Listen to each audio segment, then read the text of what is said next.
Paano na kaya ang next young artist na nakawig din dahil sa kanyang idolo? Pansin na pansin ko, kasama natin ngayon si Annie. Yes. Batong bakal. Bakit ganyan ang outfit mo? Kakatay ko po kasi tomorrow. Tomorrow? Ano kakantay mo tomorrow? Kay Annie po. Kala ko tomorrow ka pa kakanta. Favorite ba si Annie? Apo. Gusto ko po si Annie kasi po gusto ko po yung kanta niyang Tomorrow. Tapos po nung si Lea na po yung kumanta, mas lalo ko pong nagustuhan kasi po yun po talaga ang pinakagusto kong kanta. Carmela, tomorrow ang kakantay mo, but today is your moment. Ready ka na ba? Opo. Let's go!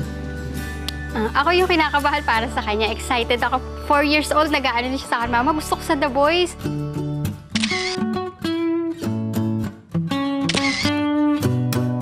Mama, relax ka lang. Salamat sa inyo ni Daddy ng pagsusupport sa akin. Ako bahala dito. Gagalingan ko po para sa inyo.